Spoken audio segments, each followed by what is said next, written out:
And like a ghost, no one, not even the tribesmen, can catch her.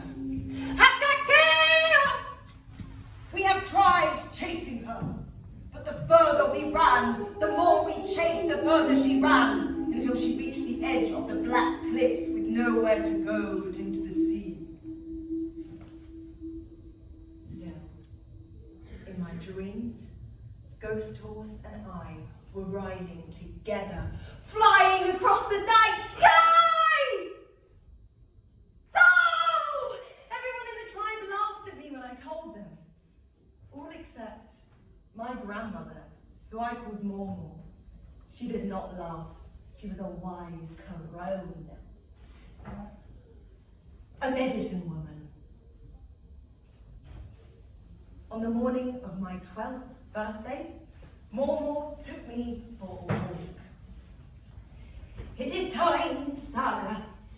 Time for you to venture to the black cliffs by the sea. This was where Ghost Horse lived.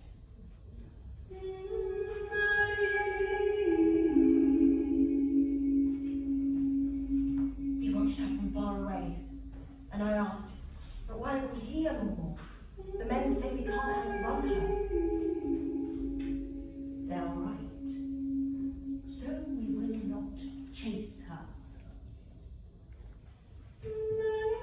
Instead, we watched as quietly and as still as possible. A cow! No! I've sneezed since she ran away! The following day, Mormor took my hand and we walked slowly and quietly closer to Ghost Horse.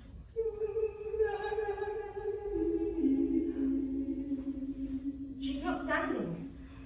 Ghost Horse was lying down. Stay still. Watch me. Mormor walked slowly towards the horse. Then took an apple and rolled it towards the horse. Ghost Horse sniffed, reached out her long tongue, pulled the fruit into her mouth, and spat out the corn. Then Mormor moved closer to the horse, bowed, and held out her hand. Ghost Horse sniffed her hand and let out a huge sigh. Mormor looked so tiny next to the huge white creature, but she wasn't afraid. She was a healer. When anyone in the tribe was sick, she would know which flowers and plants would help them feel better. She touched the horse lightly on the head, and then down its long white front leg. She stopped there and saw a stone was stuck in the horse's hoof. She stroked the horse lightly on the head, and then she sang to the horse the same song she sang to me at bedtime. Close your eyes. Close your eyes. Dream world comes and spirit flies. Spirit flies to the skies. On eagle's wings to sunrise. Ghost Horse was asleep. Mormor gently pulled the stone from the horse's hoof.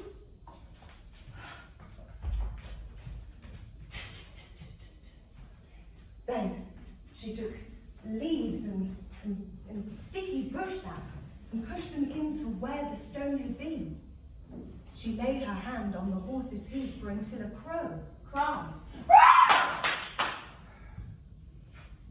And then she whispered into the something I could not hear.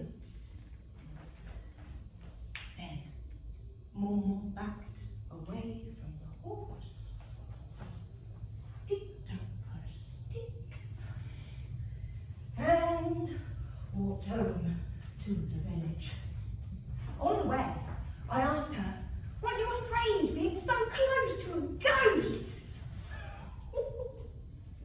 She's not a ghost, Saga. She is alive, like you and I, and she needed help. When any living thing needs help, then we give it. What did you say to her?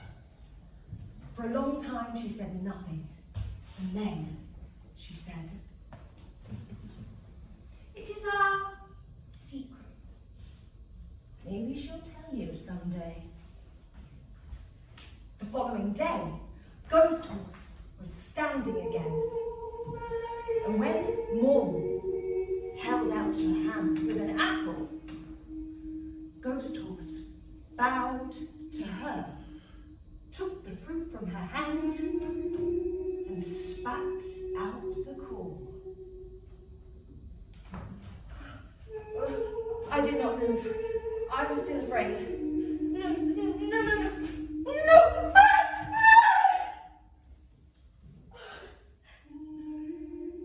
Till I felt her warm breath on my cheek and it tickled.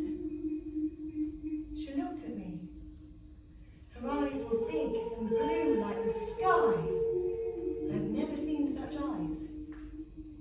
Mormor told me to offer an apple. I held out the fruit.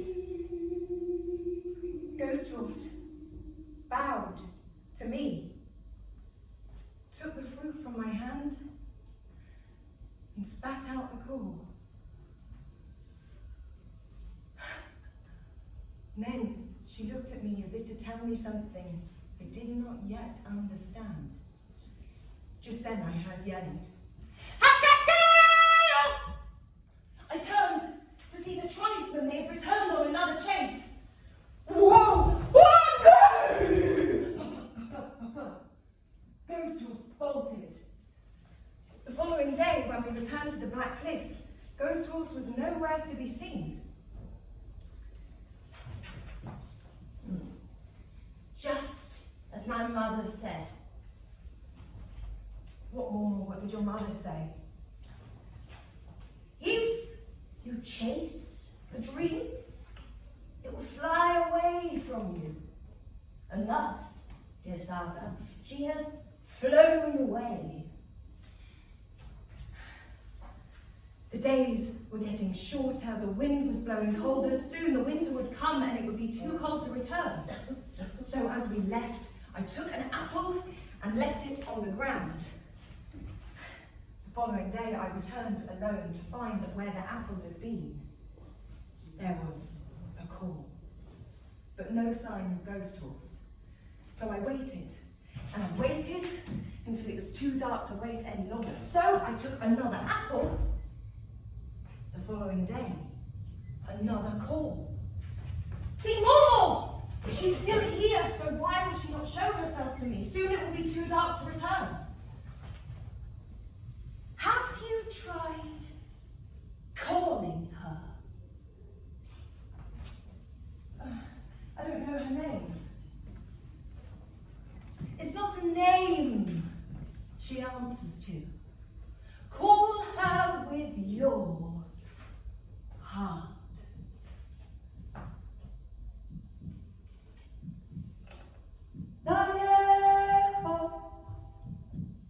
Did you hear that? That'll be your intuition. Follow it. Naya ho.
is ready. Saga, are you? I don't know, but I know I'm ready to find out.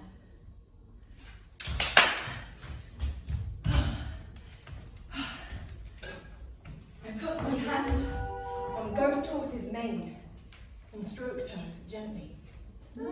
Then I held tight and pulled myself up onto her back.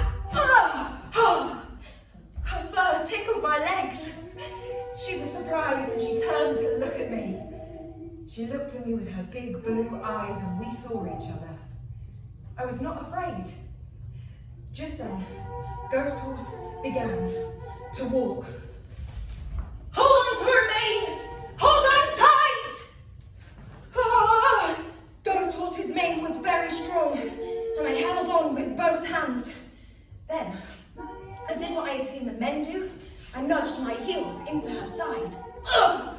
Ghost Horse made a gruff sound and I told her, it's okay, I'm with you. Then she began to trot. And then, without warning, she began to gallop! I had never gone this fast! Like the wind! I was afraid, but also excited! Where is she going? I held on tight. I felt like I was flying! Then, I remembered that if I pressed my heel into her in the direction that I wanted to go, then she would go that way. So, I guided her towards the village. On our way, she took happy steps, like she was dancing, and her mane shone in the sun. Now that she was no longer a ghost, she needed a good name. I told her, I will call you Sundance. Sundance. As we got closer, people came out of their houses and pointed at us. Then, when we reached the village, everyone stood around silently. Normal came out of the crowd and announced to everyone,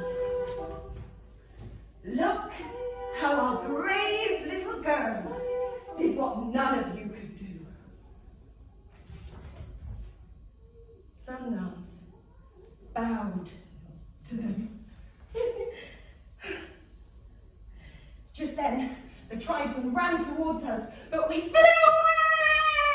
They would never catch us! From then on, we were together, spending our days flying. Many years passed. I got bigger, and I showed the other girls in the village how to ride horses too. One day, I asked Sundance what my grandmother had said to her that day so long ago.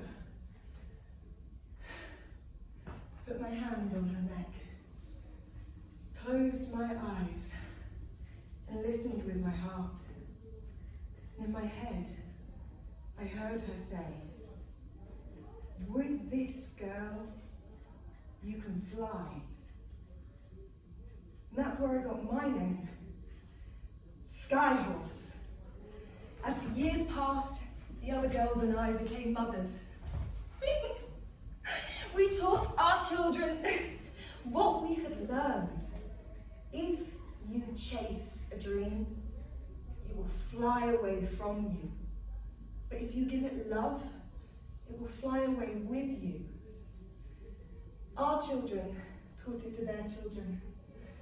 And now I pass it on to you.